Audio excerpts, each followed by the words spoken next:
Eudes est né en 1601 dans le petit village de Ries, en Normandie. À 12 ans, il fait une première expérience de Dieu et il se met à communier tous les mois après confession. Très vite, il fait un vœu privé de chasteté. En 1622, il rencontre l'Oratoire fondé par le cardinal Pierre de Bérulle en 1611. C'est là qu'il est ordonné prêtre le 20 décembre 1625. L'Oratoire et le cardinal Pierre de Bérulle sont des figures de proue de ce qu'on appellera plus tard l'école française de spiritualité, dans laquelle on retrouvera Jean Eudes lui-même, Vincent de Paul, Jean-Jacques Ollier, Louis-Marie Grignon de Montfort et bien d'autres. En entrant dans l'Oratoire, notre jeune Jean Eudes découvre cette spiritualité nouvelle dont voici 3 points essentiels. L'homme est créature, donc en radicale dépendance de Dieu. L'homme, se néant capable de Dieu, est apte à l'adorer, à l'aimer et à le servir. Deuxièmement, Jésus, entrant dans le monde comme fils, unit la liberté d'homme la plus haute avec la dépendance la plus radicale en obéissant au Père par amour, d'un bout à l'autre de sa vie. Jésus est le parfait adorateur du Père. Et troisièmement, la vie chrétienne consiste alors à continuer et accomplir toutes les dimensions du mystère filial de Jésus. Chaque chrétien est appelé à donner forme à ce mystère, à former Jésus en soi, dira le Père Eudes, en s'inspirant de la lettre aux Galates, chapitre 4, verset 19, où saint Paul dit « Mes petits enfants, vous que j'enfante à nouveau dans la douleur, jusqu'à ce que le Christ soit formé en vous. » Jean Eudes écrit à ce propos « Ce doit être notre désir, notre soin et notre occupation principale de former Jésus en nous, c'est-à-dire de le faire vivre et régner en nous. » Une fois prêtre, Jean Eudes part en mission. Il donnera pas moins de 117 missions paroissiales jusqu'en 1676.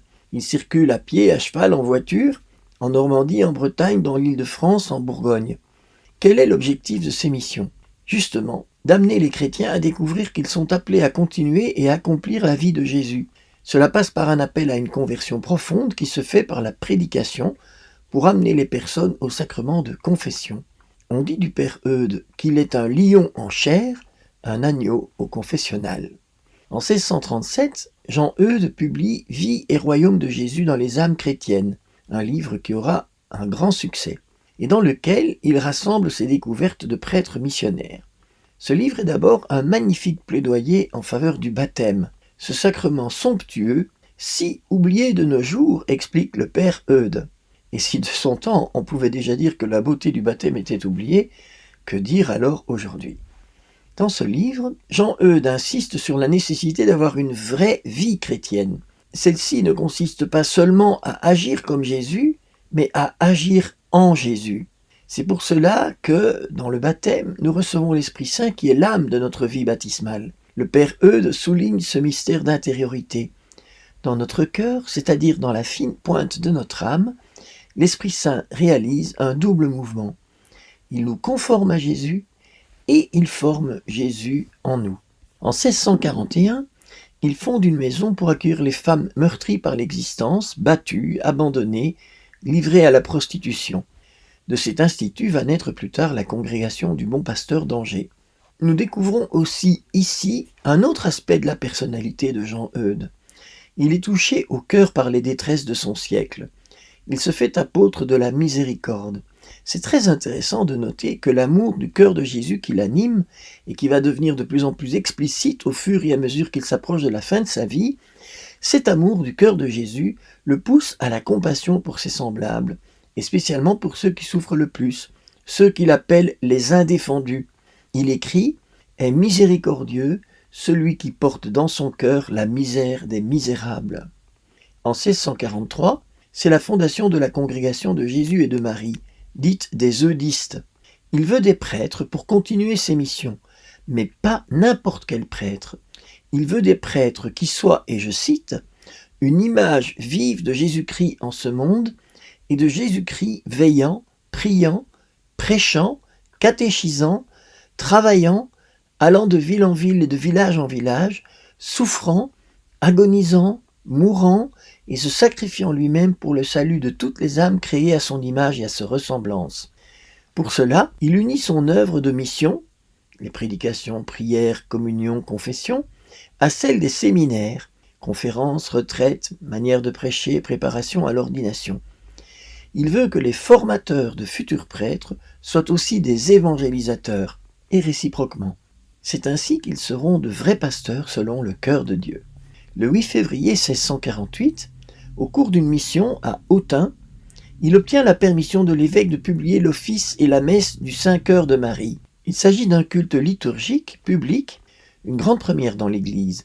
Il y partage la plus décisive de toutes les grâces qu'il ait jamais reçues, le cœur admirable de Marie. Marie est la femme du Fiat et du Magnificat, celle qui a dit oui. Personne n'a pu vivre mieux qu'elle la vie chrétienne comme participation à la vie de Jésus, comme continuation et accomplissement de la vie de Jésus.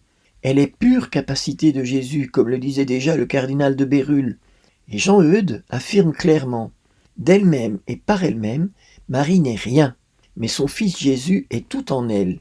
Il est son être et sa vie. C'est pourquoi célébrer le cœur de Marie, c'est célébrer Jésus, vivant et régnant dans le cœur et la vie des hommes. Le cœur de Marie, c'est Jésus. C'est extraordinaire de dire cela, je le répète.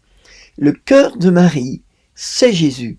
C'est pour cela que Jean Eudes va parler du cœur de Jésus et de Marie. Un seul cœur, tellement Jésus et Marie sont unis, ou plutôt, tellement Marie a été toujours unie à son Fils, n'ayant avec lui qu'une seule volonté, faire la volonté du Père. En 1672, Jean Eudes compose un office et une messe du cœur de Jésus, 24 ans après celui au cœur de Marie, et 1 an avant la première apparition du Sacré-Cœur à Marguerite-Marie à Paray-le-Monial. Il y fait éclater sa conviction profonde. Tout est donné dans le cœur de Jésus, cette fournaise de charité. Ce lieu absolument unique et absolument repérable entre tous, où Dieu révèle aux hommes l'immensité d'un amour infini et où les hommes peuvent venir se réfugier afin d'aimer Dieu filialement et de tout leur cœur.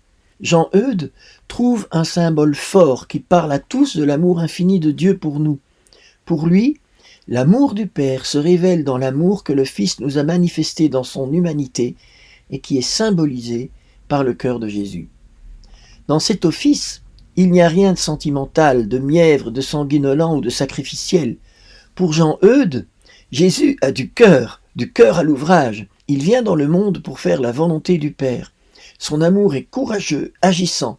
C'est à cet amour qu'il nous invite en vivant par notre baptême accordé au cœur de Jésus. Il proclame que ce cœur est à nous. Je cite, « Ne vous contentez pas d'aimer Dieu avec votre cœur humain, dit-il. C'est trop peu de choses, cela n'est rien. Aimez-le en tout l'amour de votre grand cœur. » On croirait entendre Thérèse de Lisieux qui demande à Jésus de venir aimer en elle pour réaliser le commandement nouveau « Aimez-vous les uns les autres comme je vous ai aimé ». En 1680, Jean Eudes achève son traité intitulé « Le cœur admirable de la très sacrée Mère de Dieu ». Le 19 août, il remet son âme à Dieu. Il est canonisé en 1925 en même temps qu'une jeune Normande de Lisieux, missionnaire elle aussi de la miséricorde, Thérèse de l'Enfant Jésus. Pie X le reconnaîtra en 1909 lorsqu'il le proclamera « Père, apôtre et docteur du culte liturgique des 5 heures de Jésus et de Marie ».